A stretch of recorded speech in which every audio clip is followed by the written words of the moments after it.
So thank you all so much for joining us for this conversation about our schedule for next year for our rising 7th and 8th graders. We're super excited to tell you about the work that we've been doing. This is many years in the making. So Gabe predates me obviously and can talk a little bit about to some extent how we got here, but we're super excited just to talk about the work that we've been doing and thinking about what the schedule will look like for your children next year. So here are today's discussion questions. My hope is that by the end of our conversation, you have a bit more clarity on these points. Why Gordon is modifying its academic schedule at this time. So the academic schedule is what happens during the school day. So from drop off in the morning until pick up in the afternoon, we're not going to be talking about the annual schedule or the vacation calendar. Today is just the academic schedule, what happens during the school day. We want you to know a little bit more about what we're hoping to accomplish with our schedule, a little bit about our goals for the schedule, and most importantly, how we believe our new schedule will better support our mission. So just here's a little bit of our timeline and how we got here. So in the 2018-2019 school year, which was Noni's first year as head of school, many of you were here during that time, Gordon began an inclusive cross-constituent strategic planning process. I know many of you are familiar with our strategic plan. If you haven't read it or haven't read it recently, I would encourage you to do so. It's such a great and clear roadmap and articulation of our school's values, our priorities, particularly in the short term, the next 3 to 5 years. That strategic plan included feedback from students, from faculty, from staff, from families, from alums, and from former parents to get a sense of how they experienced our school and how they thought we could better move toward meeting our school's mission and vision. And the feedback we received during that time gave us a sense that our school's academic schedule might be something that we might want to revisit and prioritize in terms of how it aligns with our school's mission. So we were able to engage ISM, which is Independent School Management. It's a consultant group, and we're really fortunate to have had their guidance. They do great work. Many of the consultants there are former associate heads of schools themselves. So they've done this sort of strategic big picture planning, and they work with independent schools of various sizes, locations, missions across the school. So they have really great intel on kind of trends in education right now, particularly in the independent school world. And they can give us, they've given us resources and advice and research about what we're seeing in independent schools and what are some opportunities and potential pitfalls as we think about modifications on a school level. That first meeting was scheduled for March 2020. We all know how that story went. So we had to revisit the time with them in 2021. And this past fall, the work began in earnest and we convened a schedule committee. Out there with the lights, the Christmas tree. So I just want to tell you a little bit about these are our committee members. These were the folks who are really stewarding this work. Obviously, a project that's this wide scale is all encompassing of all the community members. So we have to iterate and get feedback, but these were the folks who were really leading the charge. And it was really important for us to have a range of folks on this committee, folks who had different tenure, different roles in the school, different responsibilities, different ways that they interact with students. And we want to send a special thanks to Cheryl Fanti and to Eric Kravitz, who worked with us really intentionally on the logistical pieces of the schedule. I've been telling folks that doing schedule work is like one big, I don't know, puzzle, Rubik's Cube, right? You have to think about how all the pieces of a school, and we're thinking about our nursery program through our 8th grade program. So while our conversation today focuses on 7th and 8th grade, this is an all school project. And it was really important to think about how all of the pieces of the work we were doing interconnected with each other. So our charge from the strategic plan was really clear. This is it verbatim. Design academic schedules for each division that enhance collaboration, interdisciplinary connection, and reflection. So at the committee level, and even as a school level, we had to think a lot about what does it mean to be a school that's collaborative, where students have opportunities to work with each other, where they have opportunities to build together and grow together within their homerooms, across grades, across divisions, and how they collaborate with the adults in their school community and how adults collaborate with each other. We thought a lot about interdisciplinary connection. There's so much good research on the educational level about the importance of students seeing explicit connections between disciplines, right? So that they don't learn in silos and see things as isolated, that they see math as related to humanities, which is related to Spanish, which is related to science, right? They need to see that these topics that they're learning are interconnected, and they need to make meaning and see their relevance in their school experience. And we also talked a lot about reflection. And I'm really grateful that reflection came up for us as a school community, even prior to 2019. But when we think about what our students, what we all have experienced over the last 2 years, we really wanted to make sure that we were building a program that allows students to really sit and internalize and make meaning of the learning that they're doing, right? How do we create a pace of day that actually allows students to really settle into their learning and transition in ways that support that learning?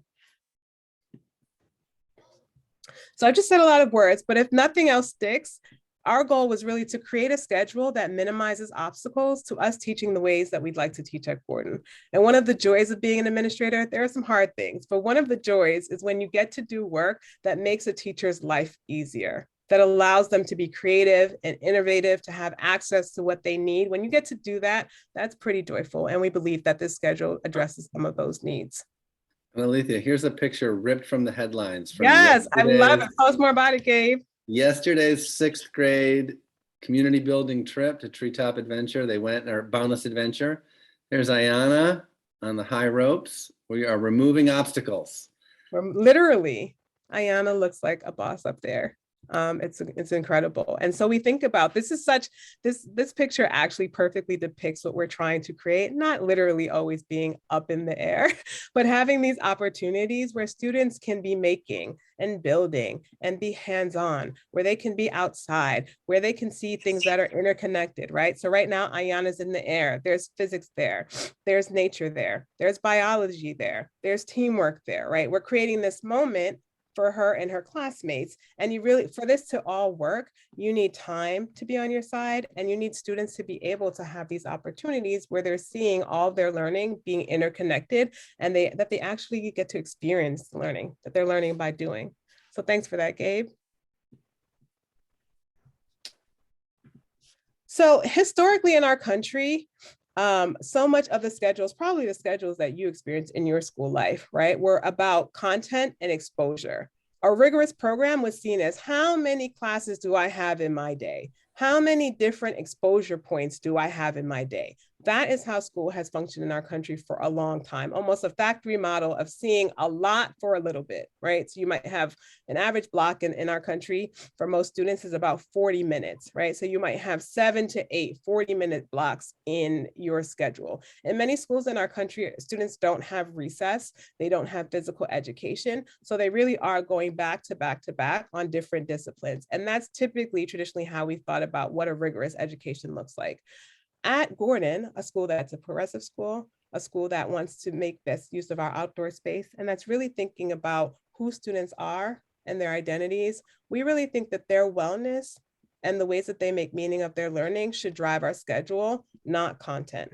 Now, we are in middle school. One of the constraints that we have is that, we don't have a high school, right? Students are going to go to another school after Gordon. So we do have to think about how we prepare them for that transition academically.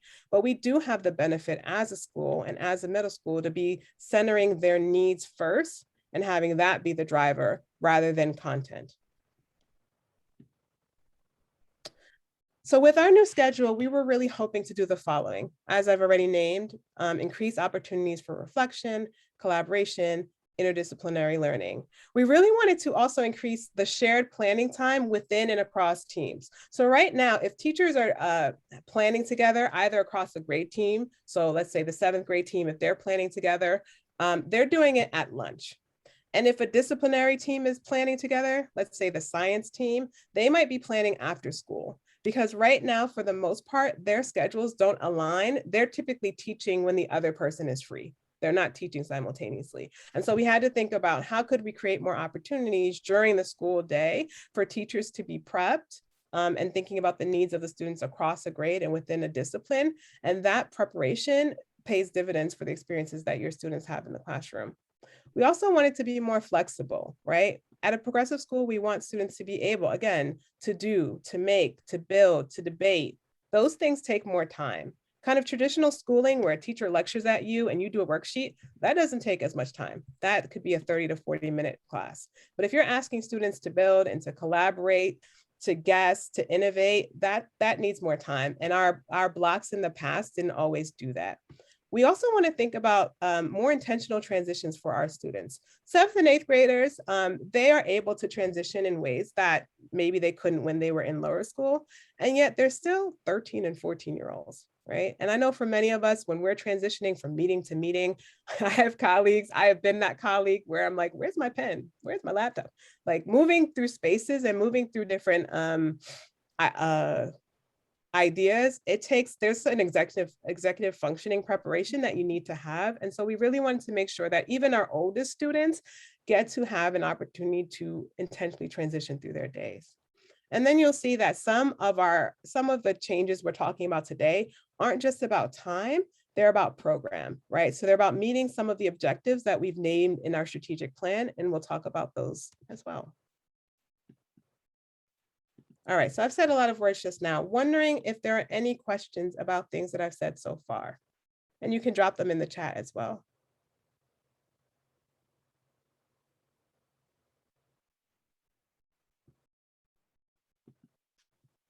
I'm also seeing Amy's note in the chat about kind of naming where we're sitting right now. And Amy, I appreciate that. I think so much of the work that we are doing and thinking about our schedule, I kind of alluded to it, but I could take a moment to say, is really dealing with student wellness, right? So much of this year and the last year, thinking about the racialized violence, thinking about generalized violence, thinking about depression, grief, loss that we're still experiencing as a school community, as a nation, is so real. And some of this work, some of the guiding principles of the work that we're talking about today was really thinking about how can we center on what we've learned over the last year or two. There was some really hardship that we experienced as a school community. I know that Gordon has, and that I've experienced in other schools that I've been in. And some of this that we're incorporating this today or moving forward is based on some of the learning about what it means to have spaces that are built into your day where you can just stop and reflect when we need to, right? What does it mean to really have spaces where students aren't asking to kind of go through almost a, for lack of a better word, rat wheel, and where they're building connections and building relationships with each other and their adults so that they can have what they need. So Amy, I really appreciate you saying that and even slowing me down a little bit. Thank you. All right, so I'm going to transition to what I'm calling the big three here. These are the things, these are the changes that are going to most impact kind of your life as a caregiver. So school is going to start at 8:10 each day, all right, in the morning. And we're going to end at 3:20 p.m. every day, even on Fridays. So that includes Fridays. Many of you know that we're currently using a 2-day cycle right now in middle school. And that means it's a rotating cycle. So in middle school, we used to have a 5-day schedule that was Monday, Tuesday, Wednesday, Thursday, Friday, with each Monday being the same, Tuesday, Wednesday, etc. Next year, we're going to go to an 8-day rotating cycle. And Gabe can talk a little bit about how the cycling schedule has worked so far and what we're hoping to achieve moving forward. But just so you know about what we've thought about rotating schedules is that it helps us mitigate some of the impact of missing school days, typically on Mondays, occasionally on Fridays. So currently in the past, before we went to a rotating schedule, when school was closed on a Monday and your student had, let's say, PE, they came back on Tuesday and we didn't make up that day, right? So you missed whatever was happening on Monday. So this allows us to have some variation on impact due to foreseen school closures. And it also allows us to balance this need to have your students have a robust academic program, but also having a pacing and minimizing transitions that we believe is important for their wellness and for all of our wellness, frankly. In terms of executive functioning that needs to happen on the family side, we're going to be thinking over the summer about tools and resources that we can be sending to families to help you all keep track of which days are which. So right now we've got a 2-day cycle, green and white. That's a little easier to keep track of, I think. Next year we'll have an 8-day rotating. So we'll have day 1, 2, 3, etc. And the schedules will align with the day in the cycle. And so we'll be making sure that families, this will be true across the school. So if you have other children, this will be true across the school. The whole school will work on the same day, and we'll send home resources to help you keep track of which day is aligned with which calendar date.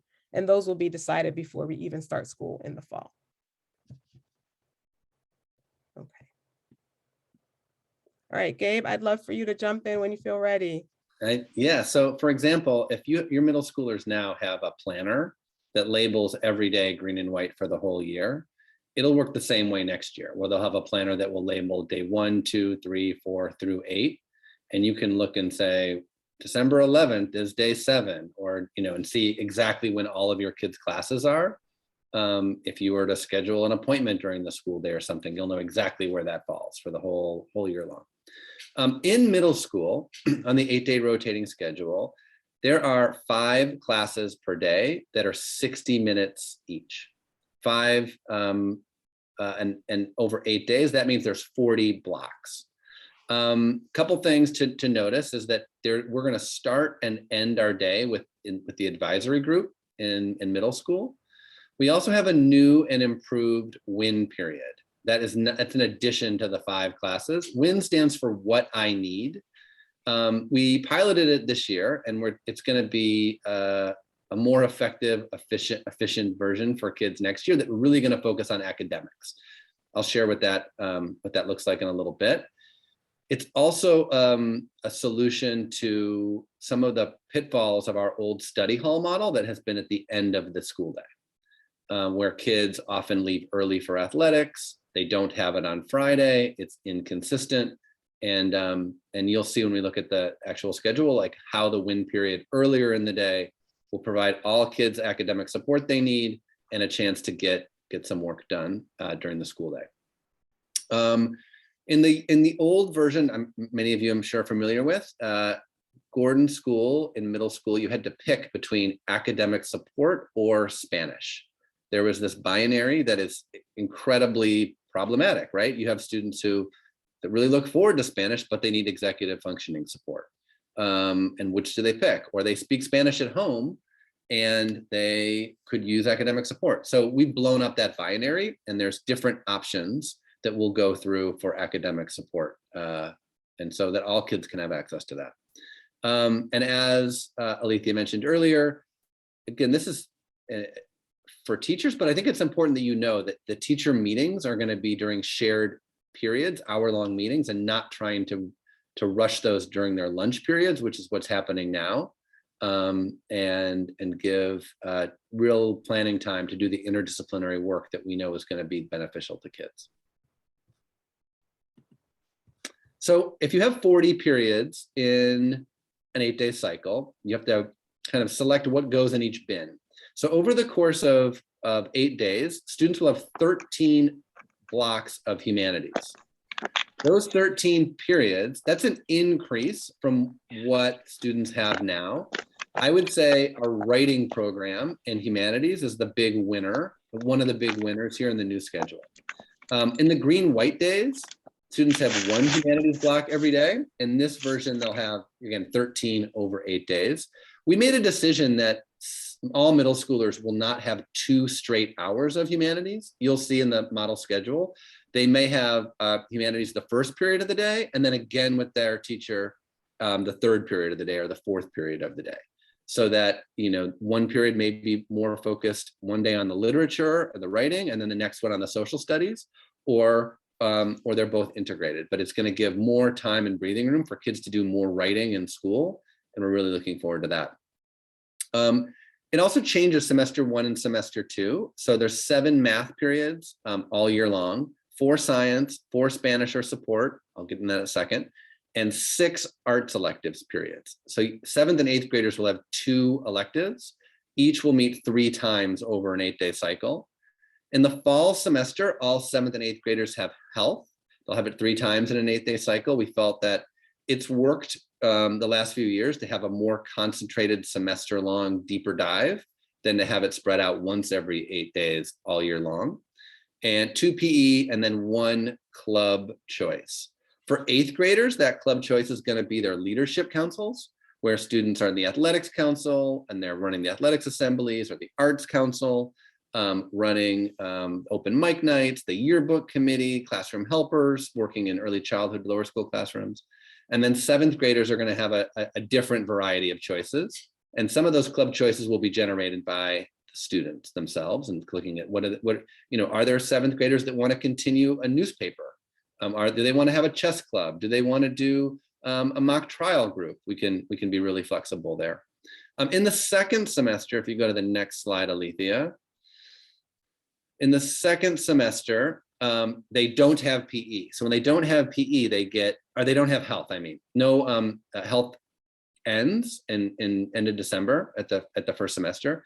So 2nd semester, they have an additional science class, an additional PE, and an additional club, which we're looking forward to. If you go to the next slide, we can actually look at what the schedule looks like. Give me a thumbs up if you can see this, okay? Okay, great. So you'll notice in blue at the top, every day starts an advisory. Right now, almost every day does, except for Friday. Every day will start an advisory, and you'll see that there are some students who also, the morning is really when they're like firing on all cylinders, and other students, the morning is harder. And so not always having the same class every day at a certain time also gives kids variety. In this version, there's more humanities in the morning, but that's not necessarily how it will look. This is a sample. You'll see, again, some of those days you'll see double humanities classes. Some of the days will have single. And then they have alternating Spanish or science every other day. You'll notice the elective period at 11:45 to 12:45 is always the same time of day. That's the only one that always stays in that period.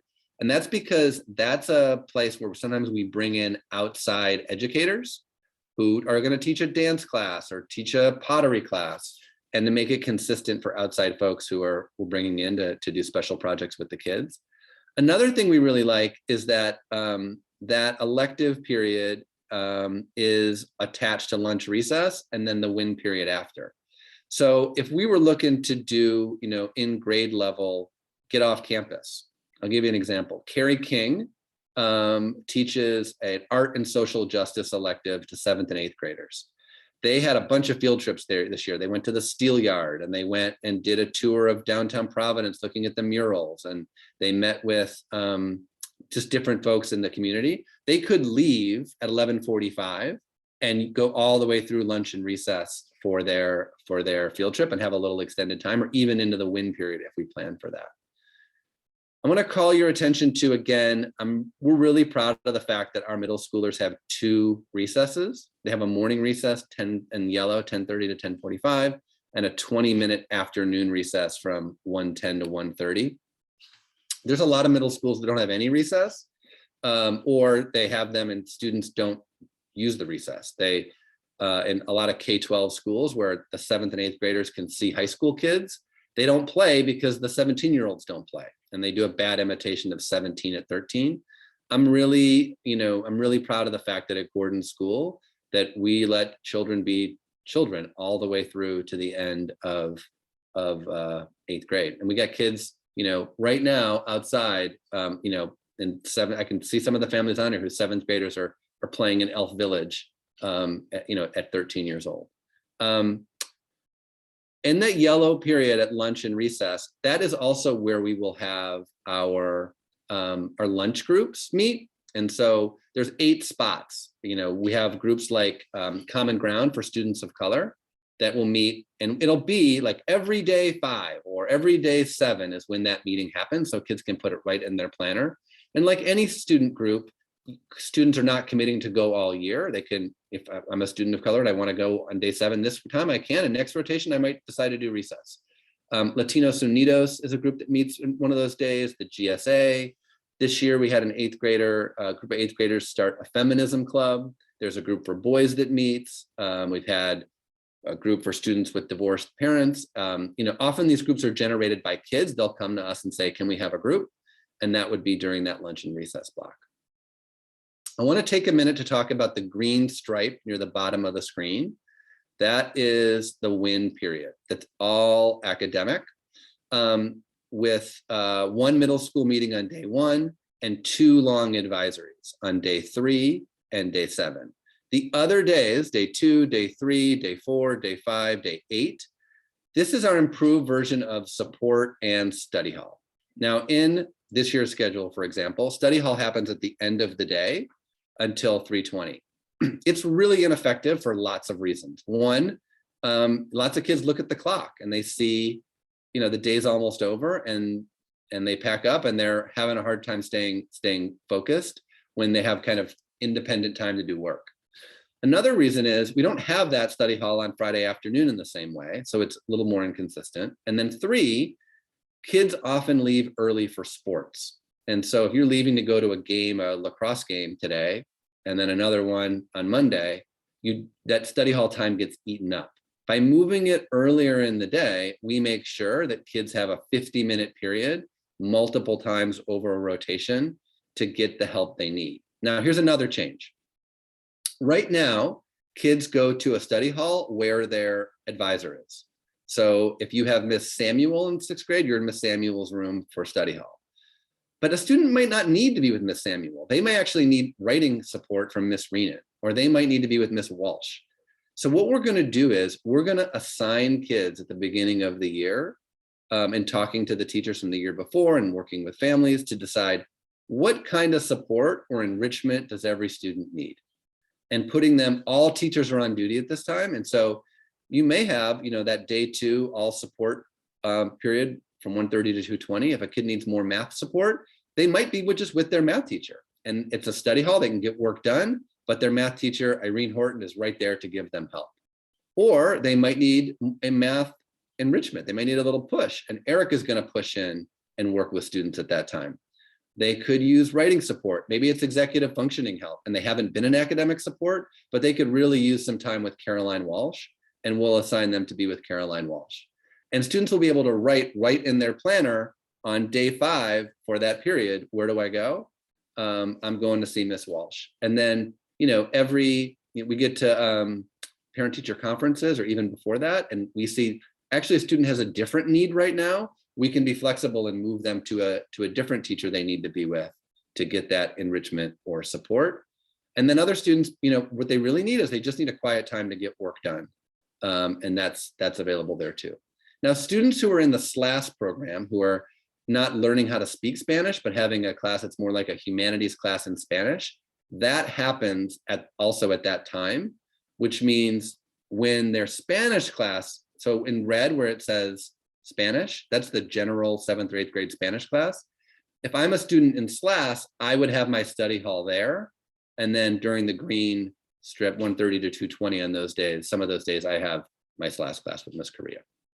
That was a lot of information. I'm going to pause and answer some questions about the schedule. Gabe, there was a question from Carly. Can students reach out to specific teachers for help during study hall? Will teachers reach out to students if they need to work with them during study hall?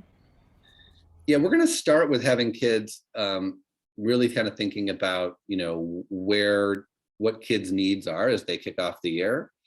And we want to keep it flexible so that kids, especially in 7th and 8th grade, they're getting ready to go to high schools where they're going to have free periods. A lot of the high schools they go to, they'll have just wide open time. And we want to get them ready for that by having them have some agency and choice and be able to say, you know, I actually needed some more time on my science lab. Can I go see Miss P and work in the science lab today during my study hall? And so there will be that flexibility for kids to be able, especially in 7th and 8th grade, to name what they need and to go get that for sure. Going through the chat. Oh, when will kids pick electives? Yes. So they pick electives, was Sajal's question. They pick the very first day of school or second day of school, they have a presentation from all of the electives teachers where they run through what they are for the fall, and then kids will fill out a form picking their choices. And then Millie will post them and kids will start with those electives. They have electives. They have 2 electives in 8th grade that they will have from September to December, and then they pick again in January. 7th graders pick in September and then in January, and then they have one last little mini round in May. They pick 2 more, while 8th graders are away doing their service learning program in the last month of 8th grade. Some students decide to repeat the same elective. So if they're really into chorus, they could do chorus again and again. Other students, may want to try different things, and that's good too.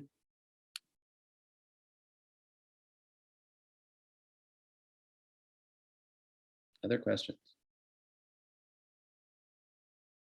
Gabe, I didn't know if Betsy wanted to talk a little bit more about her question, because it wasn't clear to me in the chat about Betsy, you want to talk a little bit more about reliable rhythm? Yeah, I guess what I mean is I'm just thinking about Monica and like the 2-day rotation. She kind of could see, she could be like, it's a green day, and she knew she could memorize that, and she knew what a white day was. I'm just wondering how she's going to do with like an 8-day. I'm wondering, I'm imagining showing her this thing, and actually Stella too, and both of them being pretty overwhelmed. It's a good question. It's interesting. We've had some time to talk to ISM, the consultants who worked with us, and we asked these questions too, and how it goes, with other schools that have done, similar rotating schedules. I think there's one advantage, Betsy, for our middle schoolers is they have had the green white day, and they're used to already being off the 5-day a week and knowing like, okay, it's a different kind of day. I think we're going to be really strategic about making sure that, using that advisory in the morning as that they're going to the same place to start their day, and having the advisors make sure they're posting. Angela Flynn, I think, has in her room like a thing that she puts up that says like Green Day, and it's like a laminated thing that's like, this is the day and these are the classes. And there's like a version of that where there's like 8 of them that we have, and that we're just putting up on the board and saying, centering kids in that morning advisory and saying, remember, it's day 7. Don't forget, this is what the schedule looks like for section A. And today's lunch, remember, is the GSA meeting.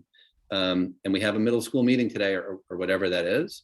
And then again, kids having that planner that they'll fill out and they'll have at home will also be a way for them to always know whether they're at school or home, what any given day is.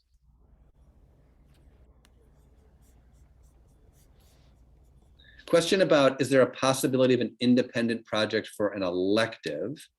I don't know if that would be for an art elective, but that definitely could be something for a club time. In the second semester, especially, they'll have 2 different club options.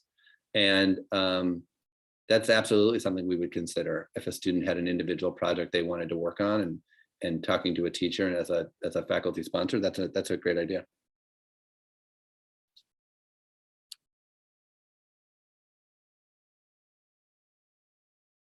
What else you got?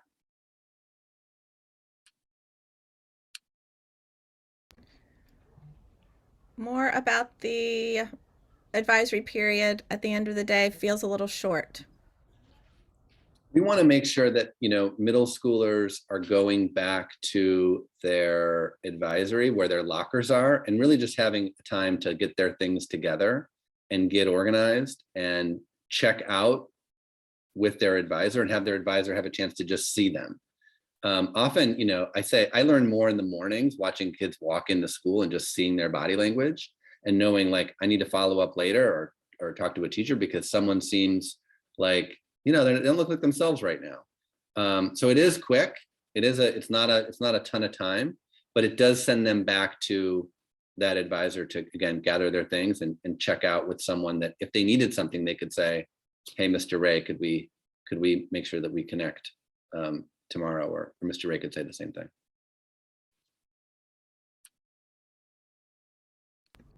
So question, Gabe, about electives, just the options that will be offered. I'm assuming those haven't been determined yet. Those have not been determined yet, but there will always be theater options, so music options and visual art options. Kids will have choices between all of those things. We will, Millie will be working over the summer with the team, with Carrie King and Kevin Velez and Bill Bodwin, and also looking at about bringing in guest artists, as I mentioned earlier, that could be there at that time. Sometimes we do that too, but we don't have them set yet. But we'll let you know in the fall. Long live the paper planner. Singing my song.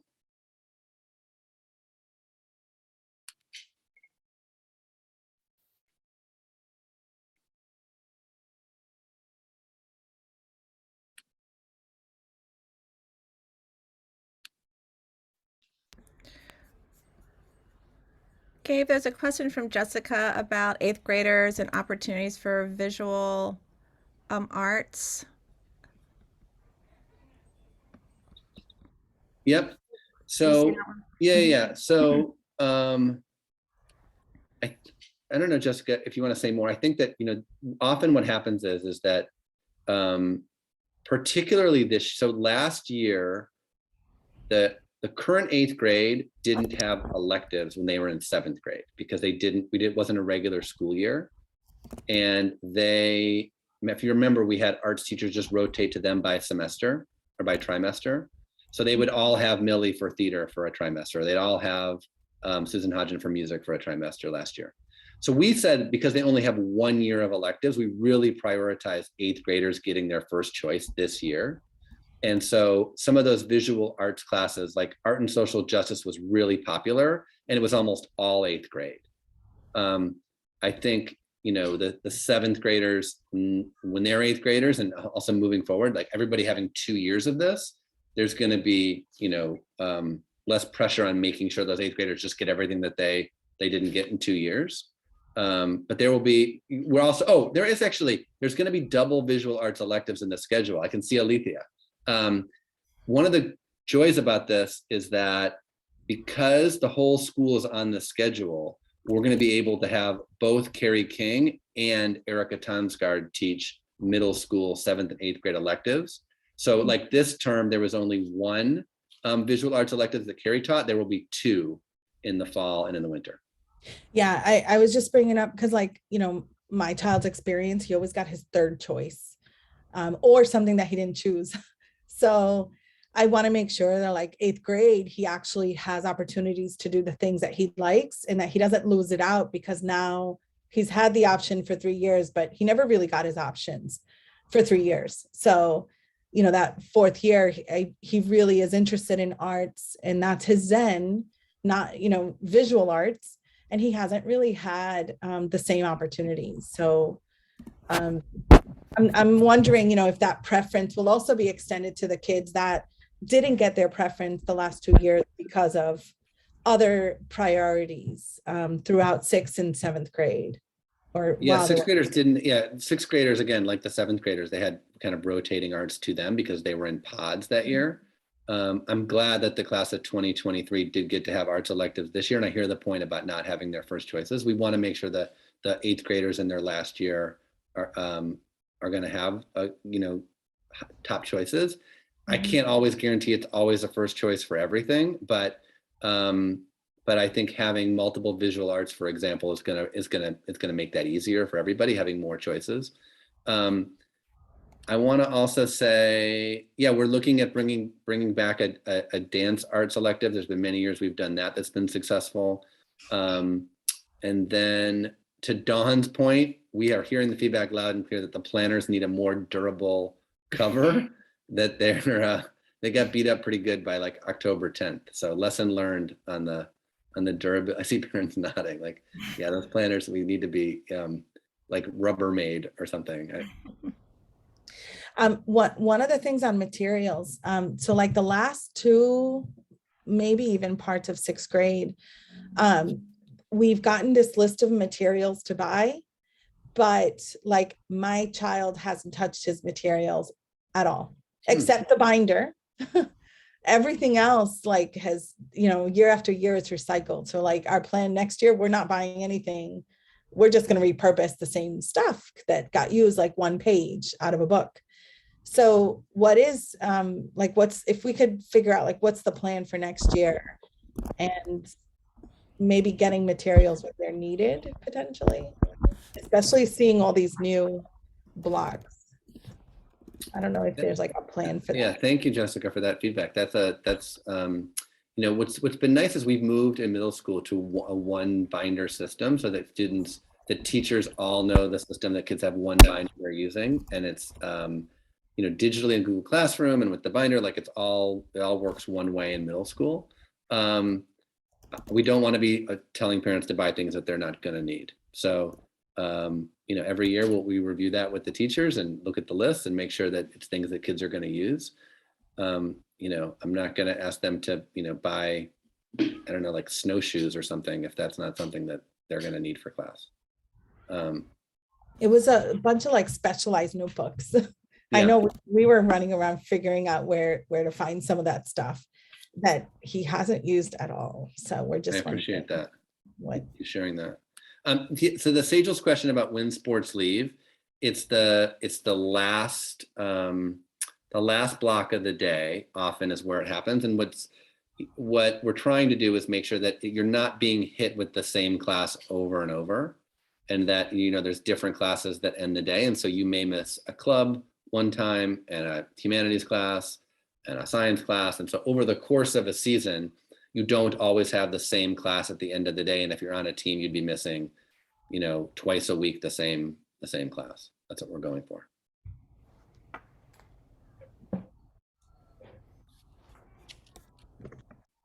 Oh, update, field trips 2023. Yes, we are overnight trips. We have scheduled for September for all 4 grades. The 8th graders are going to farm school, where they are going to be on a working farm, working and learning. It's a Gordon tradition. It's the week of September 19th. So Monday, Tuesday, Wednesday, 7th and 8th graders will be away. It's 2 nights and 3 days.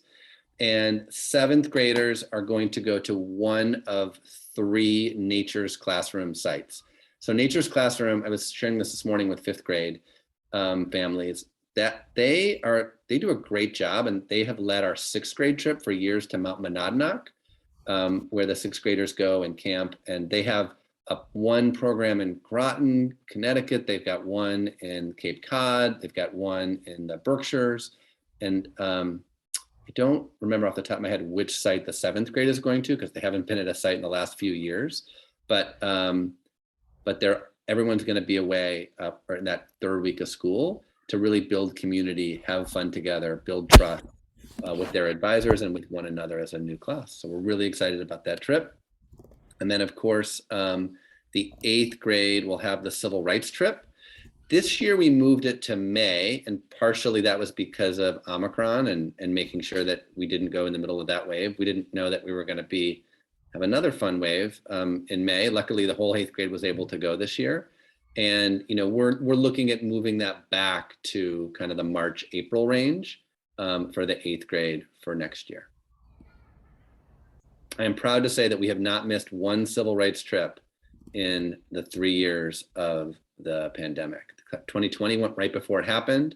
2021 went right after graduation when they were vaccinated, and 2022 went last week. And so we're really committed to making sure every kid gets to go on that capstone experience. It's really important to us.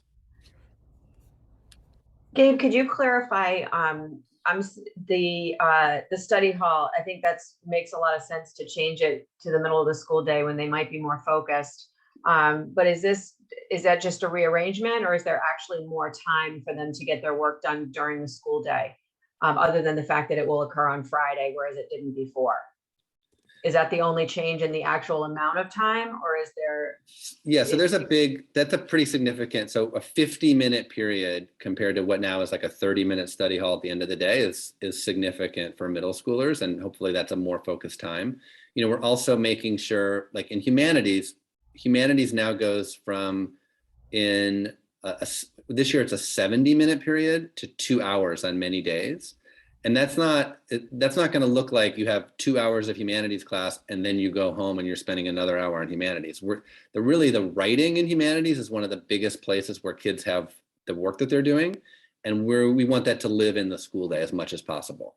So that's one class where you're going to see a pretty significant difference, I think, in terms of the homework load, of getting that writing done with the teacher at school. They will still have homework. It's not going to be zero homework, but it should be, kids are using that period well, and we're setting that up for success. But there's a specific goal for it to be less. Yeah, we're trying to make sure that kids are using their time more effectively and efficiently at school.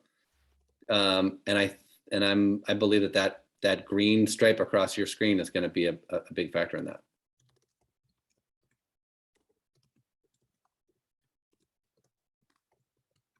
Other questions?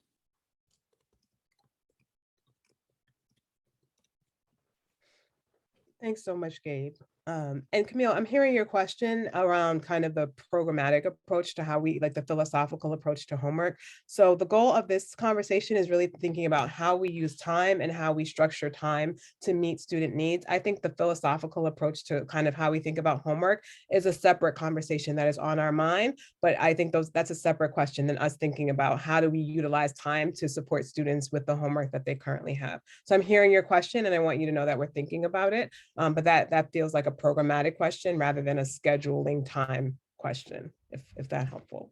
But we are trying to add time for students to have in the school day to do the homework that they have and to have it to be less impacted because they won't be leaving early anymore for sports and things.